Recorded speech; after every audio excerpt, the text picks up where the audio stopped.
Selamat pagi semua, apa kabar? Semoga kalian semangat ya untuk belajar hari ini. Kalian masih ingat minggu lalu kita belajar mengenai apa? Minggu lalu kita belajar mengenai konsep gerak lurus dan hukum Newton.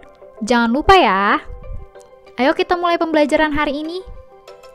Apa kalian pernah melihat benda-benda di samping sebelumnya? Pasti sudah tidak asing kan dengan benda-benda ini? Tahukah kamu, dalam ilmu fisika, benda-benda ini disebut dengan pesawat sederhana? Apa itu pesawat sederhana? Apakah benda yang dapat terbang di langit? Hari ini kita akan sama-sama mempelajari apa itu pesawat sederhana. Ayo kita mulai! Tujuan pembelajaran. Setelah mengikuti proses pembelajaran, peserta didik diharapkan mampu: pertama, menjelaskan konsep pesawat sederhana; kedua, menyebutkan jenis pesawat sederhana; ketiga, menjelaskan prinsip kerja pesawat sederhana; dan yang keempat, melaporkan atau memaparkan hasil penyelidikan tentang manfaat pesawat sederhana dalam kehidupan sehari-hari. Apa itu pesawat sederhana? Jika dibedah, pesawat adalah alat yang berguna untuk memudahkan pekerjaan manusia. Fungsi dari pesawat sederhana adalah mempermudah pekerjaan manusia, menghemat energi yang dikeluarkan, menempuh jarak jauh dengan waktu yang lebih singkat, dan untuk mengubah arah gaya. Selain pesawat sederhana, juga ada pesawat rumit, yaitu gabungan dari beberapa pesawat sederhana. Ada 4 jenis pesawat sederhana. Yang pertama pengungkit, kedua bidang miring, ketiga katrol, dan yang keempat roda. Jenis pesawat sederhana yang pertama adalah pengungkit atau sering juga disebut dengan tuas. Pengungkit digunakan untuk mengungkit, memindahkan, atau menggeser kedudukan benda yang berat atau berukuran besar. Bagian-bagian dari pengungkit adalah: yang pertama titik tumpu, yaitu suatu titik di mana tuas bertumpu. Yang kedua kuasa, yaitu gaya yang bekerja pada tuas. Dan yang ketiga, beban, yaitu berat benda. Berdasarkan posisi kuasa, beban, dan titik tumpunya, tuas digolongkan menjadi 3 golongan, yaitu pengungkit golongan 1, pengungkit golongan 2, dan pengungkit golongan yang ketiga. Salah satu contoh dari pengungkit golongan 1 adalah gunting. Apa kalian tahu kira-kira kenapa gunting masuk ke dalam pengungkit golongan 1? Itu karena titik tumpu pada gunting berada di tengah. Jadi, pengungkit golongan 1 adalah pengungkit dengan posisi titik tumpu di tengah. Pengungkit golongan kedua. Pada pengungkit golongan kedua, contoh bendanya adalah gerobak roda 1. Pada gerobak roda 1, titik tumpunya berada di depan, yaitu bagian roda, dan bebannya berada di tengah, serta kuasanya atau yang dipegang oleh manusia berada di paling belakang. Jadi, pengungkit golongan kedua adalah pengungkit dengan posisi beban yang berada di tengah. Pengungkit golongan 3, yaitu pengungkit dengan posisi kuasa di tengah. Salah satu contoh dari pengungkit golongan 3 adalah stapler, karena kuasanya berada di tengah. Rumus-rumus pada pengungkit. Yang pertama, Km sama dengan W per F, yaitu keuntungan mekanik sama dengan gaya kuasa dibagi berat beban. Atau bisa juga dicari dengan membagi LK dengan LB, atau lengan kuasa dibagi dengan lengan beban. Jika dibuat persamaan Km sama dengan Km, maka didapat W per F sama dengan LK per LB, atau F dikalikan dengan LK sama dengan W dikalikan LB. Sekarang kita masuk ke contoh soal ya. Kevin hendak mengangkat batu yang beratnya 30 Newton. Berapakah gaya yang perlu ia berikan? Dari gambar dapat diketahui bahwa W sama dengan 30 Newton, LK atau lengan kuasanya adalah 6 meter, dan LB atau lengan beban sama dengan 4 meter. Di sini yang ditanya adalah berapa gaya yang perlu Kevin berikan, yaitu F. Rumusnya adalah Km sama dengan Km, yang dijabarkan menjadi W per F sama dengan LK per LB. Selanjutnya kita bisa masukkan angka ke dalam rumus. Dari perhitungan dapat diketahui bahwa F atau gaya yang perlu Kevin berikan adalah sebesar 20 Newton. Coba kalian perhatikan gambar ini. Apa kalian pernah jalan-jalan ke puncak dan menemui jalan menanjak seperti ini sebelumnya?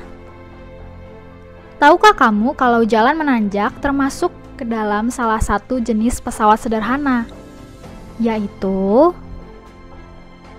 bidang miring. Bidang miring adalah suatu lintasan yang memiliki kemiringan tertentu dan membentuk sudut terhadap permukaan mendatarnya. Pada bidang miring terdapat dua rumus. Yang pertama, rumus bidang miring, yaitu F sama dengan W dikalikan dengan H dibagi dengan S. W di sini dihitung dengan cara mengalikan M dengan G. Rumus yang kedua adalah rumus keuntungan mekanis bidang miring. Km sama dengan S per H atau W per F. F di sini adalah gaya yang diberikan, W berat benda, H tinggi bidang miring, S panjang bidang miring, G percepatan gravitasi, dan M adalah massa. Sekarang kita masuk ke contoh soal ya. Dika akan memasukkan kardus yang masanya 5 kg ke dalam truk. Agar lebih mudah, ia menggunakan sebuah papan dengan panjang 4 meter. Kemudian papannya ia sandarkan ke atas truk dengan ketinggian 200 cm dari atas tanah. Hitunglah A. Berapa gaya yang dikerjakan Dika untuk memindahkan kardus tersebut, dan B.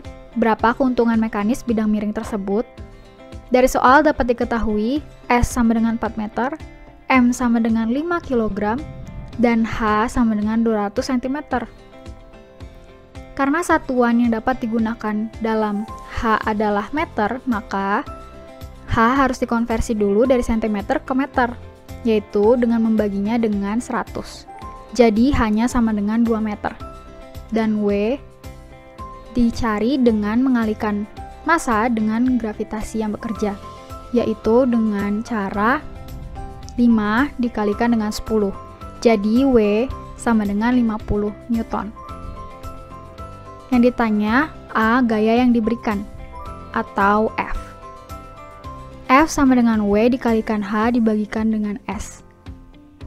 Lalu kita masukkan angkanya dan diperolehlah bahwa F sama dengan 25 Newton.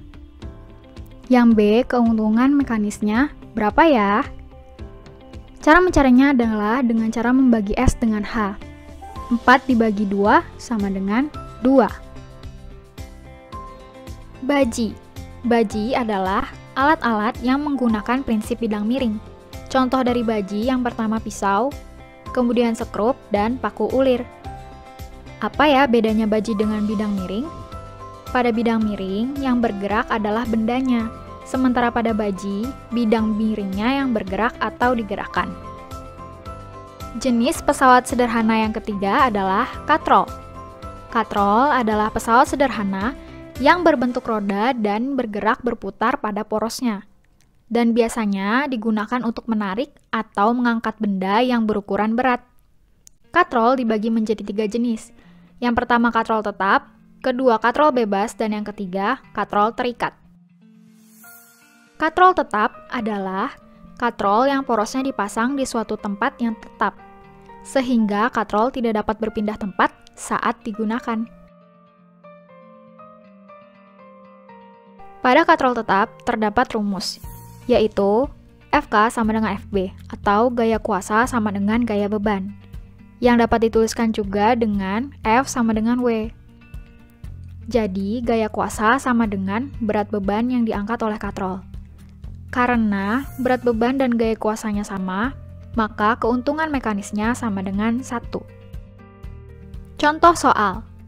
Fanny hendak mengangkat balok dengan menggunakan katrol. Tentukan gaya yang diperlukan dan keuntungan mekaniknya jika bebannya 50 Newton. Seperti yang bisa kita lihat, katrol yang digunakan oleh Fanny adalah katrol tetap.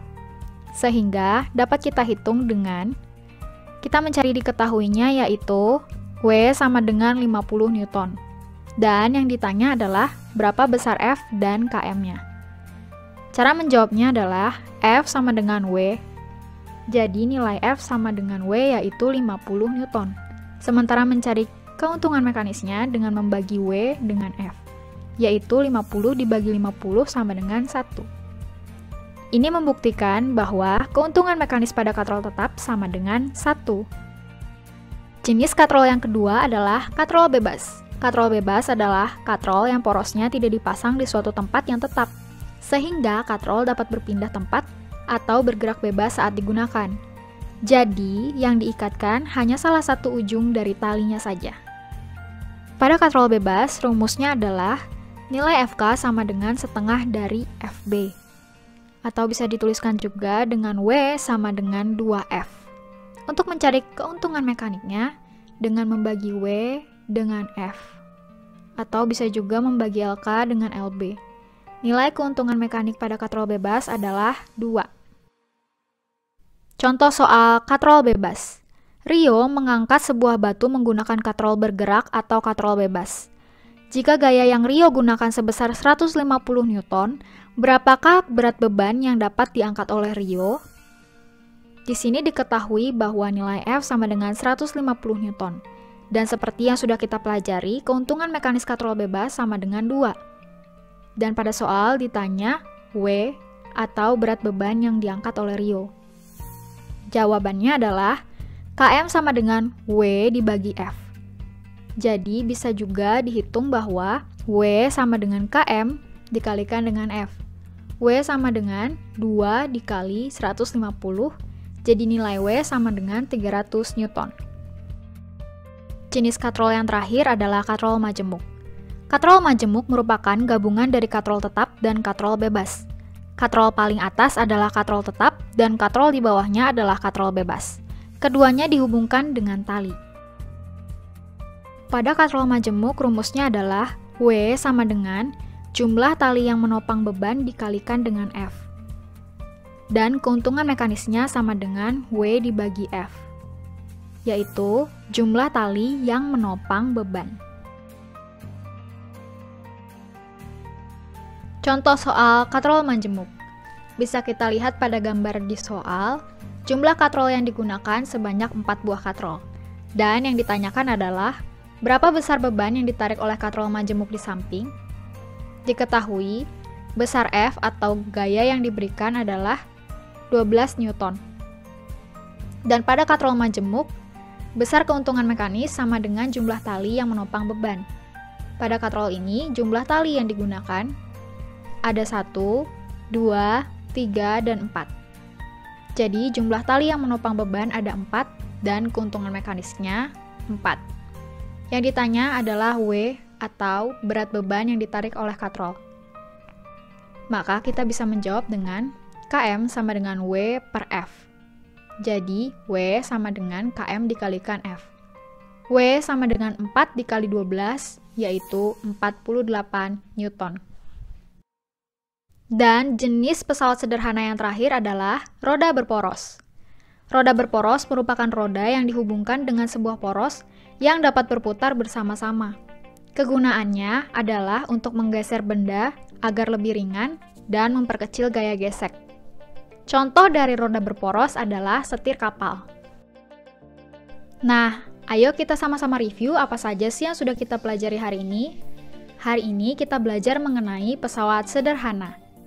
Pada pesawat sederhana dibagi menjadi 4 jenis, yaitu roda berporos, pengungkit, bidang miring, dan katrol. Pada pengungkit dibagi lagi menjadi 3 jenis, yaitu pengungkit golongan 1, pengungkit golongan 2, dan pengungkit golongan 3. Untuk katrol dibagi juga menjadi 3 jenis, yaitu katrol tetap, katrol bebas, dan katrol majemuk. Gimana? Apa kalian sudah paham mengenai pesawat sederhana yang sudah kita pelajari hari ini? Setelah mempelajari materi pesawat sederhana pada hari ini, bagaimana perasaan anak-anak? Apa kalian merasa senang? Atau kalian merasa bingung? Jika masih ada yang kurang jelas, kalian bisa memutar ulang video ini atau kalian bisa bertanya langsung pada ibu melalui WhatsApp ya. Selanjutnya, apa saja manfaat yang kalian rasakan? Ternyata benda-benda kecil di sekitar kita diciptakan untuk membantu kita menyelesaikan tugas-tugas sederhana yang ada di dalam kehidupan kita sehari-hari ya. Wah, ternyata manusia itu sangat pintar ya. Sekian pembelajaran pada hari ini, semoga kalian paham dengan materinya ya. Jangan lupa mengerjakan tugas yang sudah Ibu upload di Siap dan kumpulkan tepat waktu ya. Sampai jumpa di pertemuan berikutnya.